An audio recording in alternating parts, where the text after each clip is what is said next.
নমস্কার, ইটস প্রিয়াঙ্কা ব্লগে সবাইকে ওয়েলকাম জানাই। আর এখন হয়েছে বিকেলবেলা একটু ছাদে যাব।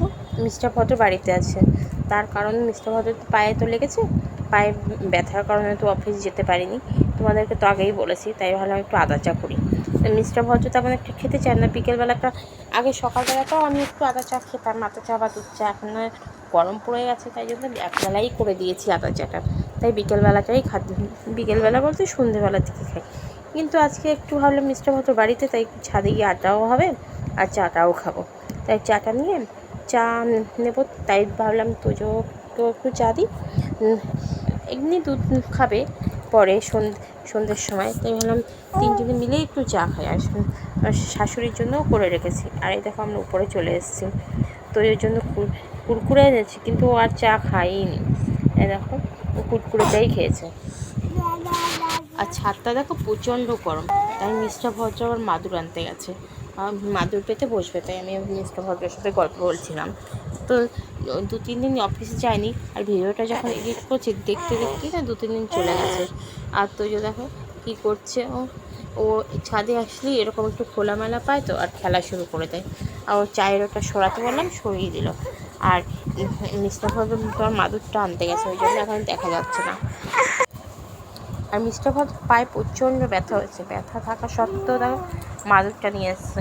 আর তার কারণ আর্য ঠান্ডা লেগেছে, আর্য কারো কাছে যেতে চাইছে না। দেখো পায়ে ব্যান্ডেজ করা রয়েছে, প্রতিদিন ডাক্তারের কাছে যাচ্ছে। আর আর্যকে এখানে বসিয়ে দিয়ে আমি ধরে রেখেছি, কেন কোনো কারণে যদি একটু পড়ে যায় মেঝের মধ্যে। সারাক্ষণ তো বিছনাতেই বসে থাকে, এরকম মেঝেতে বসে থাকে না। তাই আবার ব্যালেন্সটা রাখার জন্য আমি পাশে করে দিয়েছি পাটা দিয়ে। আর মিস্টার ভদ্র এখানটা বসে আছে, আমি একটু বেশ বলছি। ভালোই বাবা, এই চিনি দেওয়া বিস্কুট, চিনি দেওয়া। হুম।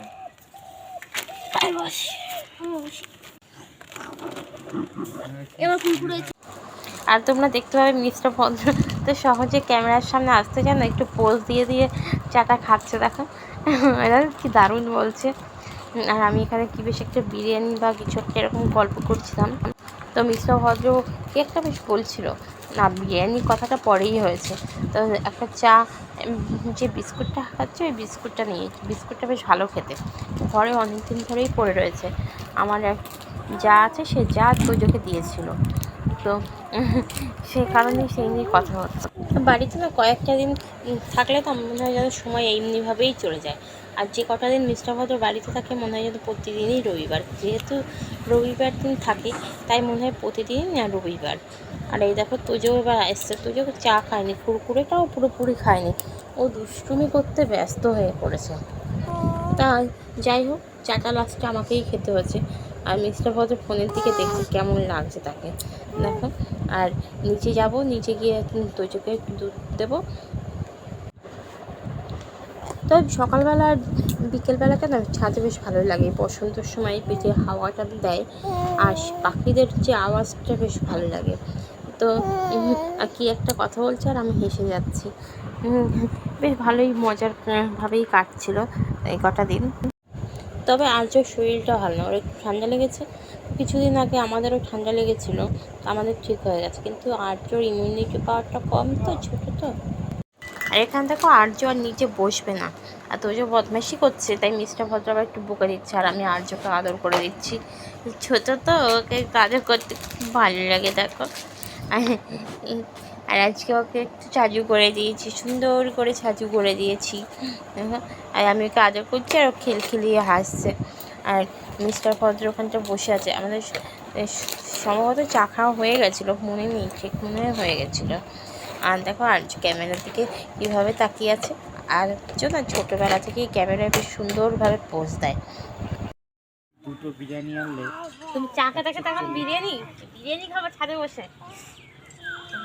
হ্যাঁ বলছি, তাহলে ওটাই বেশ ভালো।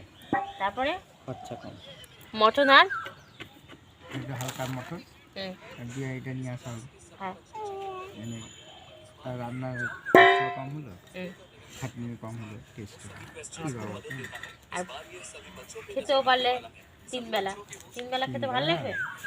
এক বেলা খেলাম, 3 বেলা হ্যাঁ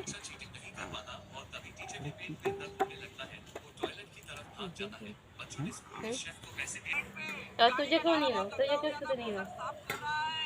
আর দিকে আমিও শুয়ে পড়বো। আর যে উঠবে দেখো, আর যে শুয়ে থাকবে না, ছাড়ুন। আর যে শুয়ে থাকবে না, পাতায় আমরাও শুয়ে পড়ি। নিম পাতায় ফুল চলে এসছে।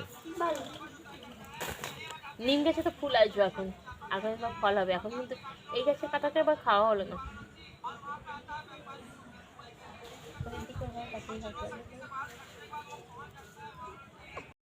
আর দেখো এখানে পড়ন্ত বিকেলবেলা সূর্যটা না খুব ভালো লাগছে। বেশ আম গাছের ফাঁকায় ওই দেখো দেখা যাচ্ছে কি সুন্দর লাল, মনে হচ্ছে একটা প্রদীপ জ্বলছে। আর এখন আমরাও না নিচে চলে যাব, আর উপরে থাকবো না। ভিডিওটা কেমন হয়েছে তোমরা জানিও। ভিডিওটা ভালো লাগলে লাইক, শেয়ার অ্যান্ড কমেন্ট।